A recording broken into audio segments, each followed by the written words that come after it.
तो सवर्णों को 10% आरक्षण देने का बिल लोकसभा और राज्यसभा में पास होने के बाद युवाओं में खुशी है। युवाओं का कहना है कि अब उनको भी सब जगह पर बराबरी का दर्जा मिलेगा। युवाओं ने यह भी कहा है कि इस मुद्दे को राजनीतिक दृष्टि से नहीं देखा जाना चाहिए। मोदी जी की जो ये पॉलिसी आई है, इससे ये होगा कि जो लोअर क्लास के लोग हैं जनरल के, उनको भी एक इक्वल मौका मिलेगा ताकि वो आके सामने अपना पढ़ सकें, एक इक्वल वैल्यू पे आके देख सके और सबको एक पे स्केल जैसे इन्होंने रखी है 63,000 पर मंथ और 8 लाख पर एनम वाली, ये बहुत इन्होंने बेनिफिशियल रखा हुआ है। एक लेवल पे आके लोग अपना आगे रख सकते हैं, अपने आप को एक प्रूफ कर सकते हैं। SC ST के लिए हमेशा से था, लेकिन जो 10% आरक्षण आया है तो इसमें जो पिछले वर्ग के लोग जो जिनकी मतलब आर्थिक कमाई मतलब जो रोजाना खर्च तक नहीं उठा पा रहे हैं, तो उनको भी अब मौका मिला है कि अपना जो आर्थिक कमजोर है, स्थिति कमजोर है उनकी, तो उनको भी आरक्षण मिल रहा है, अपना वो रोजाना खर्च उठा सकेंगे। तो जो गवर्नमेंट ने डिसीजन लिया गया वो फेयर है, हम लोग बहुत खुश हैं क्योंकि सबको मौका मिला, बराबरी का दर्जा मिल रहा है। जनरल के फॉर्म 600 रुपये के हैं, ST SC के फॉर्म 100 रुपये के, तो इससे बहुत रेयर केसेस में होता है कि जनरल इतने फॉर्म भर रहा है, हम लोग सोचते हैं कि ST इतना कम दे रहा है, और जब इसकी मार्कशीट आती थी मतलब बैंक एग्जाम में तो लिख के आता है कि जनरल्स की इतनी गई है कट ऑफ, ST SC के कट ऑफ इतनी गई है, तो हम लोग को बहुत टेंशन होती है, देखो ST SC वाले आगे पास हो गए, जनरल कैटेगरी वहीं पर आगे रुक गए। मेरे ख्याल से अब तो 10% रिजर्वेशन हो गया, लोकसभा राज्यसभा पास हो गया, तो अब ये इक्वली हो गया है कि सबको इक्वल राइट मिलेगा, इक्वल जस्टिस मिलेगा, ऐसी कोई पार्शलिटी नहीं होगी कि हाँ इसको इतना मिल रहा है, इसको इतना मिल रहा है। SC ST को हमेशा से मिलता आ रहा है, तो हम लोग कहीं ना कहीं सोचते थे कि काश ये चीज़ हम लोगों के लिए भी होती, तो हम लोग थोड़ा सा मोटिवेट होते, और जब ये लागू हो गया है तो हम लोगों को बहुत खुशी हो रही है इस चीज़ से, हम लोग एग्री करते हैं इस चीज़ से। उन्नाव जिले में केंद्र सरकार के गरीब सवर्णों को आरक्षण दिए जाने के फैसले को लेकर खुशी का माहौल है, जिसको लेकर बीजेपी नेताओं और स्थानीय लोगों ने पटाखे छुड़ाकर और एक दूसरे को मिठाई खिलाकर जश्न मनाया। लोगों ने इस मौके पर केंद्र सरकार के फैसले का स्वागत भी किया। इस देश के वंचित समाज से जो प्रतिभाशाली बच्चे हैं, लेकिन उनको किन्हीं कारणोंवश वो सरकारी नौकरियों में और अन्य प्रतिस्पर्धाओं में वो आरक्षण के कारण पीछे हो जाते थे, उनको भी बराबर का अवसर देते हुए जो 10% आरक्षण देने के लिए आदरणीय मोदी जी ने पहल की, ऐतिहासिक पहल रही, और उसका उन्होंने लोकसभा और राज्यसभा में भारी बहुमत से उसको पास करा करके उन्होंने उस वर्ग के बच्चों को जिस तरीके से अपना अभिभावक होने का एक अवसर उन्होंने सिद्ध किया। राम मंदिर के मुद्दे में आज फिर नया ट्विस्ट आ गया। सुप्रीम कोर्ट ने 5 सदस्यों की जो नई संविधान पीठ का गठन किया था, सुनवाई शुरू होते ही पीठ के एक सदस्य जस्टिस उदय यू ललित को लेकर मुस्लिम पक्षकार राजीव धवन ने सवाल खड़े कर दिए, जिसके बाद मामला जहां से शुरू हुआ था अब फिर वहीं पर आकर अटक गया। इस मुद्दे की नियति बन गई है। अब कौन इस मुद्दे को तारीखों में उलझा रहा है, कौन कोर्ट में मामला लटका रहा है, इसको लेकर बयानबाजियों का बाजार गर्म है। लेकिन खबर यही है कि सुप्रीम कोर्ट ने फिर एक नई तारीख दे दी है। अब 4 जनवरी को जहां से सुनवाई का नया सिलसिला शुरू हुआ था, फिर वहीं आकर अटक गया है। मतलब फिर नई बेंच, नई तारीख और नए तरीके से सुनवाई।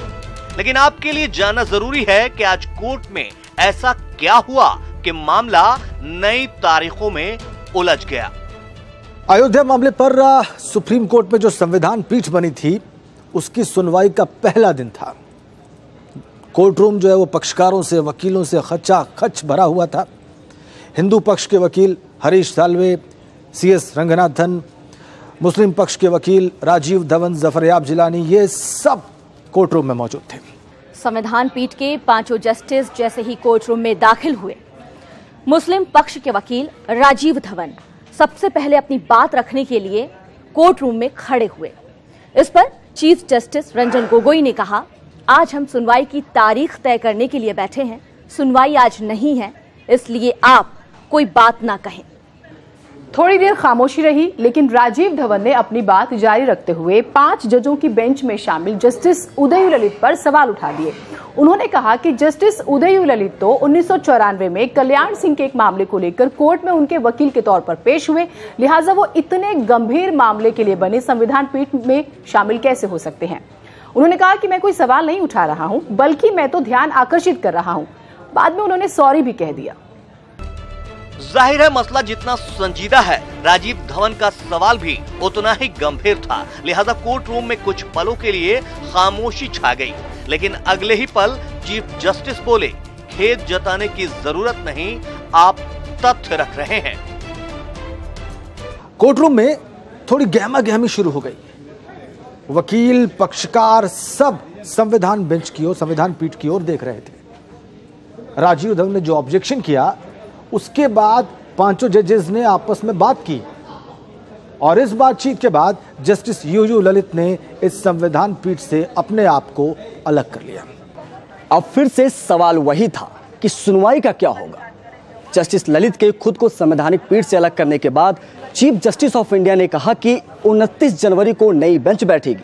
हालांकि इस बीच राजीव धवन ने फिर दोहराया कि जस्टिस ललित के संवैधानिक पीठ में रहने से उन्हें कोई आपत्ति नहीं है, लेकिन सवाल उठने के बाद जस्टिस ललित ने अपना नाम वापस ले लिया था। इसके बाद राजीव धवन ने फिर से इस बात को संविधान पीठ के संज्ञान में लाया कि जो दस्तावेज कोर्ट के पास मौजूद हैं, उसमें अभी भी कई खामियां हैं। जिसके बाद जस्टिस रंजन गोगोई ने रजिस्ट्रार को ये कहा कि अगली तारीख यानी 29 जनवरी को जब संविधान की पीठ बैठेगी तो तमाम दस्तावेज पूरी तरह दुरुस्त होने चाहिए। राजीव धवन ने यह भी सवाल उठाया कि पहले इस मामले की सुनवाई 3 जजों की बेंच में होनी थी, लेकिन अब 5 जजों की बेंच क्यों? प्रशासनिक आदेश दिया गया। इस पर चीफ जस्टिस ने साफ कर दिया है कि मामले की सुनवाई 5 जजों की बेंच ही करेगी। सुनवाई टलने की खबर आते ही सुप्रीम कोर्ट के बाहर कुछ लोगों ने विरोध प्रदर्शन शुरू कर दिया। इसके बाद दिल्ली पुलिस ने कुछ लोगों को हिरासत में लिया। विरोध और प्रदर्शन के बीच अब सवाल वहीं जहां से शुरू हुआ था, फिर नई बेंच, नई तारीख। अब सभी को 29 जनवरी का इंतजार रहेगा। Bureau report, news 18। आगरा में नगर निगम मारपीट का अखाड़ा बन गई। नगर निगम और राष्ट्रीय बजरंग दल के कार्यकर्ताओं में जमकर मारपीट हो गई। नगर निगम के कर्मचारियों ने राष्ट्रीय बजरंग दल के कार्यकर्ताओं को दौड़ा कर जमकर पीटा। पुलिस के सामने जमीन पर गिराकर कार्यकर्ताओं को पीटा। दरअसल बजरंग दल के कार्यकर्ता किसी समस्या को लेकर नगर निगम परिसर पहुंचे और वहां पर कर्मचारियों से भिड़ गए। उसके बाद नगर निगम परिसर में जमकर महाभारत का मैदान बन गया और फिर खूब मारपीट हुई।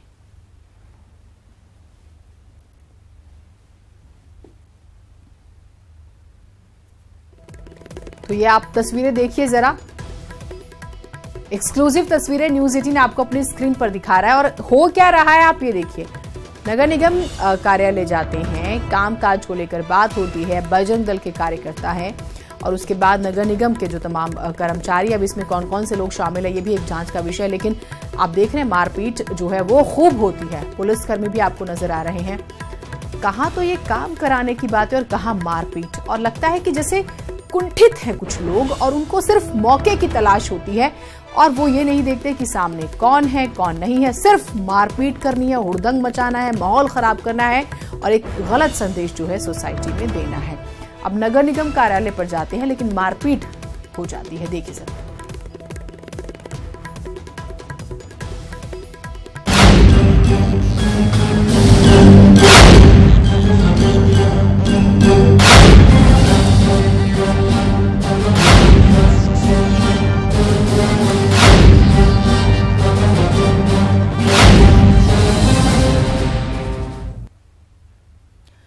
खबर संभल से है, जहां के फतेहगढ़ थाने के पलथा मिठनपुर गांव में एक सनकी आदमी ने मासूम बच्ची को गोली मार दी। दरअसल बच्ची की गलती बस इतनी सी थी कि उसने बंदूक को नकली कह दिया। बस क्या था, सनकी बंदूकबाज को बुरा लग गया और उसने बच्ची को गोली मार दी। शराब के नशे में धुत आरोपी को पुलिस ने बंदूक समेत गिरफ्तार कर लिया और बच्ची को अस्पताल में भर्ती कराया गया है, जहां पर उसकी हालत काफी सीरियस है।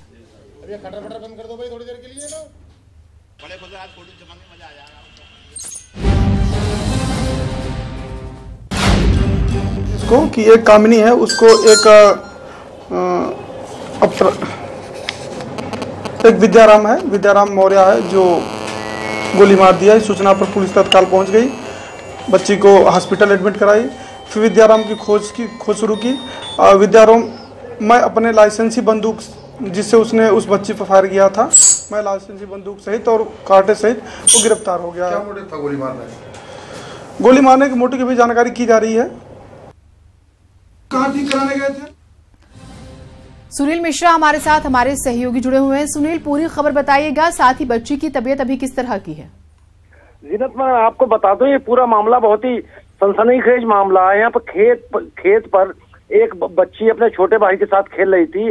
उनके माता पिता निराई कर रहे थे तो अचानक एक बंदूकधारी यहाँ निकला है। ये पड़ोस का गांव है, यहाँ का फतेहपुर का एक आदमी है, इसका विद्याराम करके नाम है। ये निकला है तो बच्ची ने कह दिया कि ये नकली बंदूक है। आपस में दोनों भाई बहन बात करते, उस पर उसने गोली मार दी। कितनी गंभीर बात है। मैंने इस संबंध में कल हमारी यहाँ के कप्तान यमुना प्रसाद से बात हो रही थी तो उन्होंने कहा शर्मनाक है, तो हमने शर्मनाक नहीं कहा, इसको ये कहा था ये जहालत भरा मामला है, बहुत गंभीर मामला है। हालांकि उन्होंने बताया कि हमने तुरंत उसको गिरफ्तार कराया है। बच्ची का जहां तक हम आपको बता दें जीनत, बच्ची का यहाँ चंदौसी अस्पताल में इलाज चल रहा था। उसके बाद उसके पेट में छेदे लगे थे। बाद में उसको हालत देखते हुए मुरादाबाद में हार्ट सेंटर रेफर कर दिया गया है। बहुत शुक्रिया आपका तमाम जानकारियों के लिए। लेकिन सोच कर देखिए हमारे समाज में कैसे लोग हैं जिन्हें जरा सी बात बर्दाश्त नहीं होती।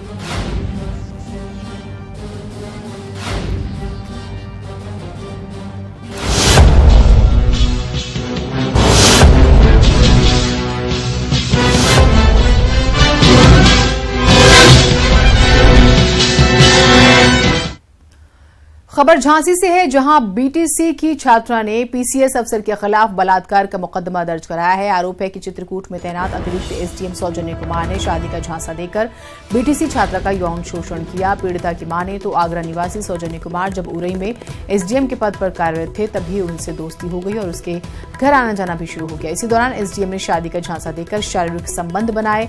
पीड़िता ने शादी का दबाव बनाया तो सौजन्य कुमार ने पहले से शादीशुदा होने की बात कहकर छात्रा से दूरी बना ली। शिकायत के बाद पीसीएस अधिकारी के खिलाफ मुकदमा दर्ज कर जांच शुरू कर दी गई है। अफसर की करतूत बीटीसी छात्रा के यौन शोषण का आरोप जो है उन पर लगा है।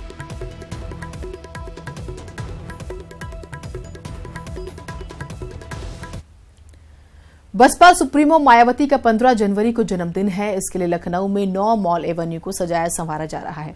लोकसभा चुनाव से पहले मायावती का जन्मदिन काफी खास माना जा रहा है। मायावती का जन्मदिन जिलेवार मनाया जाएगा। लखनऊ में गांधी भवन में जिला कमेटी मनाएगी मायावती का जन्मदिन।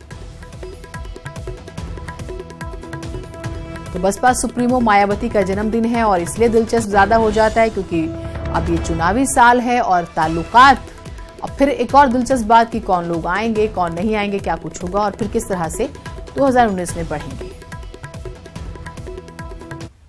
बसपा मुखिया मायावती का 15 जनवरी को जन्मदिन होता है। हर साल उनका जन्मदिन मनाया जाता है, लेकिन इस बार ज़्यादा खास है क्योंकि लोकसभा के चुनाव नज़दीक हैं। पार्टी कार्यालय पर होर्डिंग लगातार लगाई गई हैं। उनको जन्मदिन की अभी से बधाई दी जा रही है। जनपद वार पूरा कार्यक्रम रखा गया है उनके जन्मदिन का। लखनऊ के गांधी भवन में कार्यक्रम होगा जो जिला जो पार्टी का संगठन है वो मनाएगा। इसके अलावा पार्टी ऑफिस पर एक प्रेस कॉन्फ्रेंस भी आयोजित होगी जिसमें बसपा मुखिया मायावती मौजूद रहेंगी। इसी दिन एक ब्लू बुक नाम की किताब भी जारी की जाएगी। ब्लू बुक में पार्टी की वर्ष भर की गतिविधियों का लेखा जोखा होता है कि साल भर पार्टी काम क्या करेगी। क्योंकि बहुजन समाज पार्टी कोई मैनिफेस्टो नहीं जारी करती है तो ऐसे में ब्लू बुक के जरिए से वो बताती है कि एक साल में वो जनता के लिए क्या काम करने वाले हैं। इसी दिन एक कैलेंडर भी बीएसपी का जारी होगा। कैलेंडर में देखने वाली बात होगी कि इस बार 2019 का क्योंकि चुनाव है तो किस तरह से लोगों को, आम जनता को अट्रैक्ट करने के लिए कैलेंडर किस तरह का बनाया जाएगा। तो कुल मिलाकर के 15 तारीख उत्तर प्रदेश की सियासत के लिए भी इसलिए अहम है क्योंकि समाजवादी पार्टी से 2019 के लिए गठबंधन की बात लगभग फाइनल हो चुकी है। तो ऐसे में सबकी नजरें 15 तारीख पर हैं। कैमरा पर्सन गोपी गिरी के साथ अलाउद्दीन, न्यूज़ 18 लखनऊ। हमारी पहुंच आपकी ताकत है। न्यूज़ 18 यूपी देखने के लिए आप लॉग इन कर सकते हैं news18up.com, फेसबुक पेज है /news18up। आप हमें ट्विटर पर भी फॉलो कर सकते हैं @news18up और हमारा यूट्यूब चैनल है /news18up उत्तराखंड। न्यूज़ 18 उत्तराखंड को देखने के लिए आप लॉग इन कर सकते हैं news18up.com, फेसबुक पेज है /news18up और हमारा यूट्यूब चैनल है /news18up उत्तराखंड। नमस्कार।